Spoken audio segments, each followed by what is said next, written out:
ചേച്ചി ഇവിടുന്നാണോ fridge complaint ആണെന്ന് വിളിച്ചിട്ടുണ്ടായിരുന്നു? അതെ ചേട്ടൻ അതെ വിളിച്ചിട്ടുണ്ടായിരുന്നു. അതെ ആ ചേട്ടൻ എന്താ പറഞ്ഞിട്ടാണോ? Complaint fridge? അത് തണുപ്പ് വരുന്നില്ല. ഐസ് കുടിക്കുന്നു. ഡൈനിങ് ഹാളിലാണോ? ഇല്ല, അവിടെ ചെന്നാണോ? ഒരു കാണിച്ചു തരാം.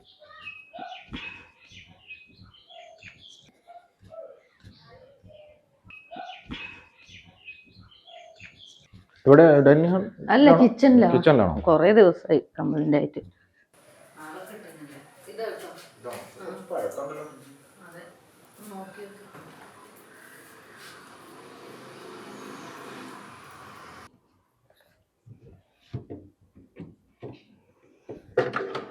ഐസ് കട്ട പിടിക്കുന്നില്ലേ?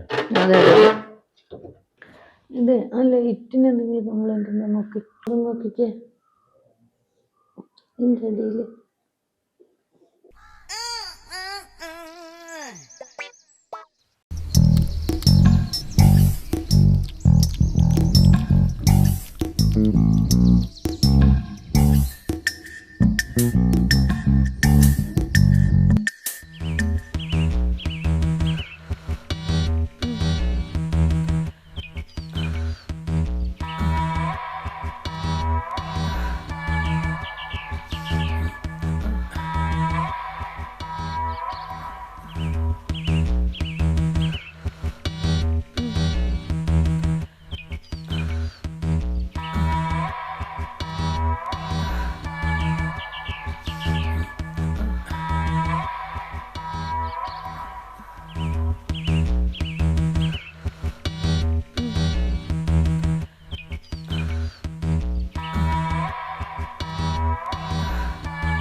അയ്യോ ഒന്നുമില്ല.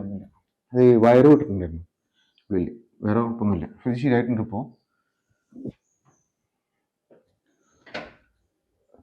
ഓണായി ഉണ്ടോ? ശരിയായിട്ടോ. അപ്പൊ എല്ലാം ഓക്കെ ആയിട്ടുണ്ട്. ഇനി എന്തെങ്കിലും ആവശ്യം വിളിച്ചാൽ മതി. നിങ്ങൾ നമ്പർ എന്റെ കയ്യിലില്ലല്ലോ. അതിനെന്താ നമ്പർ തരാലോ.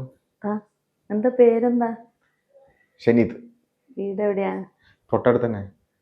ഞാൻ ഇടയ്ക്കിടയ്ക്ക് വിളിക്കേ. അതിനെന്താ വിളിച്ചോ. അപ്പൊ വരേണ്ടി വരും. വരാം, തീർച്ചയായിട്ടും വരാം. ഇതാ എന്റെ കാർഡ്. ഇത് മാത്രല്ല, എന്താവശ്യം വിളിച്ചോ. ഇതിന്റെ എത്രയാ കാശ്? അത് എന്തേലും തന്നാ മതി. എന്നാലും പറ, എനിക്ക് തുണി അലക്കിടാനുണ്ട്. അത് തന്നാ മതി. പറ, എനിക്ക് തുണി അലക്കിടാനുണ്ട്. തന്നാ മതി നീ. എന്നാലും പറ, ഞാൻ ഒറ്റയ്ക്ക് കഴുകണം, കുത്തിരുമ്പ് കഴുകണം. ഇവിടെ വാഷിംഗ് മെഷീൻ ഇല്ല?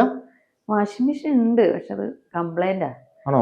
ചേട്ടൻ ഒരു വട്ടം നന്നാക്കി, പിന്നെ അത് കംപ്ലൈന്റ് ആയി. എന്നെ ഒന്നിനും കൊള്ളില്ല അവിടെ. ചേട്ടൻ മെക്കാനിക് അറിയോ? ചേട്ടനിക്ക് കുറച്ച് മെക്കാനിക്ക് അറിയാം.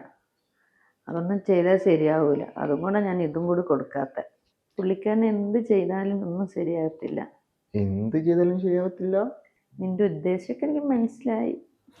ഞാനൊന്നും ഉദ്ദേശിച്ചിട്ടില്ല കേട്ടോ. എനിക്ക് ഈ വർക്ക് ഇഷ്ടപ്പെട്ടു കേട്ടോ. നിന്റെ മറ്റേ വർക്കൊന്നും ഞാൻ കണ്ടിട്ടില്ല. മറ്റേ വർക്ക് ഞാൻ കാണിക്കട്ടെ? എന്നാലും ഞാൻ വിളിച്ചോളാം. വിളിക്കോ? വിളിക്കാം. വിളിക്കണേ. വിളിക്കാം. എന്നാ ഞാൻ കാണിച്ചു തന്നോട്ടെ.